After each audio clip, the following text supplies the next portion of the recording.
Caribbean women are socialized to center men. Caribbean women are socialized to center men. Do you agree or disagree? Do you challenge that? Do you honestly challenge that? As a young Caribbean girl coming up, what are you told? What is the most important thing that you must make sure you are able to do in life to hold a man? Do you have what it takes to hold a man? Are you marriage material? That is what is embedded in our heads as little girls, little Caribbean girls, little Jamaican girls, little Barbadian girls coming up. Am I speaking the truth or not? Do you have what it takes to hold a man? And this is not just something that a man is telling you to do. No. Your mother, your grandma, your auntie, your godmother, all the female adults in your life, or most of them, would be drilling this into you. You have to learn how to cook because the way to a man's heart is through his belly, right? Make sure you learn how to cook because that will hold a man. Make sure your pum pum tight. Keep your pum pum tight because that will hold a man. Make sure you know how to wine and grind and cock up like you have played on the shandy because that will hold a man. Of course, we know that none of these things hold a man because you have women out there who are gorgeous, sexy, educated. They can cook, they can wash, they can clean. They keep a very immaculate house. They have immaculate bodies. They have wonderful personalities. They're educated. They check every box that their grandmother and mother and auntie and big sister told them to tick and still can't hold a man. So we know that the hold a man woman is a myth. The only men who are held are those who want to be held. And for the man who wants to be held, sometimes you as a woman need to do nothing at all but be yourself. Just exist. If he wants to be held, he will hold himself accountable, hold himself responsible. That's the only thing that holds a man. But we are fed this narrative as Caribbean girls. I can speak to Caribbean girls because I'm an island girl, I'm a Caribbean girl, I'm a Jamaican girl. I can speak to that experience. So you tell me, if you grew up in another culture, are you an American girl? Are you a Canadian girl? Are you an Asian girl? Are you an African girl? Was it drilled into you that the man is the center of your life? When you become an adult, your husband is the head of the household.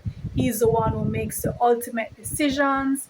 He must get his plate of food first with the biggest piece of chicken, the biggest steak. For those who eat chicken and steak, I don't. But we saw our fathers and grandfathers being fed first. Their plate must be shared first and presented to them on the table. They must get the best of everything in the meal, right? His favorite couch is prepared for him. He can sit all day on a Saturday and watch sports, listen to cricket, watch football, or just hang out with the other fellows in the village and play dominoes play Ludo, play whatever, just relax. Whereas Saturday was market day for the women and the girls, cleaning the house from top to bottom, cooking, especially Sunday was cooking, the big Sunday meal. The boys were given so much more freedom than the girls. They could go out and do as they please, come in whenever they please, pretty much by comparison.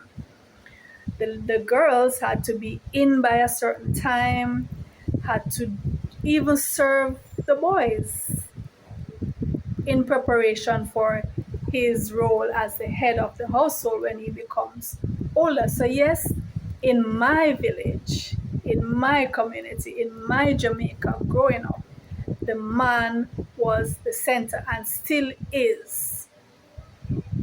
So, this whole thing about decentering men in terms of romantic relationship, what does it mean? Because women are taught to hold the man, fix the man. When he's broken, you are his therapist, you are his. Sometimes you build the man, literally, financially, invest. And a lot of women can say that they have built men who later, when they got to a certain point in life, deserted them, abandoned them, and went for his true preference, the woman who he really wanted. But he was contented to build with you, take your investment, and then when he became too good for you, he moved on. A lot of women have that experience, right? But still, we are told you need to hold him down, especially while he's out of luck, out of luck. You are to hold him down. You are to hold him first. Know how what it takes to hold him. Then you need to hold him down. You need to stand by him through whatever crisis he's going through. And sometimes he's the one who, through indiscretions, causes these crises in the family that you have to hold his hand through a lot of times. Caribbean men are very famous for their infidelity and their belief that men have a natural tendency to want a ton load of other women. They don't think it is normal for a man to be monogamous. And so in our villages in the Caribbean, there are many outside children where a man will have his stable home here with his wife or his longtime partner, but several outside children, or in the olden days we used to say illegitimate children, bastard children, out of wedlock children with other women strewn throughout the community. This was the norm, and many cases still is the norm, and it is considered pretty much acceptable because men are naturally inclined to sow their wild oats, to pursue all their options, to taste every little bickle everywhere. And women were socialized to believe that they have to endure this because a man him name, that expression, a man him name, is his natural inclination to cheat and he does have to deal with it. This is how we are socialized. In romantic relationship, in terms of the family structure, the sons, they are raised with more freedom, the daughters with more responsibility. And a lot of girls can attest to this in the home. You have more chores: cleaning, ironing, cooking, washing, just generally keeping the space clean and tidy. Whereas a boy, if he lives in the country, he might, yeah, in back in the day, he might be sent for firewood. Who needs firewood now? He might be sent to catch a keg of water. Who needs that now? We have indoor everything.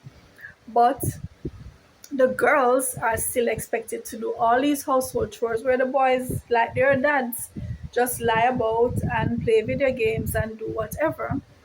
And this is the norm. The mothers, especially single mothers, develop an almost unhealthy, unethical relationship with their sons. My son is my husband, my son is my king, my son is my, is almost taking the place of the man in her life. And this is kind of overcompensating for the fact that his father is gone, which in many cases in the Caribbean, the dad has left. But in order to overcompensate, her son now becomes almost like her husband. She treats him like her husband. She refers to him as her husband. He is the center of her life, and she will spoil him rotten. And then when he becomes an adult now and has to deal with other women, the women have a hard time because his mom is still, she's still having that helicopter role in his life. And the woman who he has married or started a life with finds it a struggle to keep up with the mother figure, right?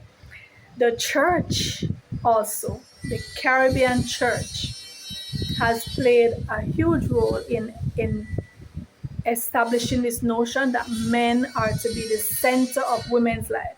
Religious texts preach that. In Christianity, Eve came from the rib of Adam. She was specifically made as a helpmate for him. So she has no real purpose in life but to serve him, to be there at his beck and call. That is her role. And if you even listen to how men refer to women, it's like objects. A lot of men, if you listen to the songs, especially the dancehall lyrics, me have my house, me have my car, me have my woman, so she's like an object along with his money, his house, his car. Something to be gotten, something to be disposed of when he no longer has any use for it. And religion has perpetuated this. Religion encourages women to submit and to serve men, to center men. The music and the media have also perpetuated it. Dancehall culture is a culture that objectifies women and girls. Reggae music, soca music, calypso music, all these narratives, they often reinforce male dominance, female emotional labor, and servitude. So from the Caribbean perspective, this is what we have to deal with. And if we are going to decenter men, then definitely we have to look at how we have been socialized from little girls coming up to make men the focus of our lives. And now we as parents, as mothers and fathers, must see to it that we raise our daughters with healthier attitudes towards their own agency in life.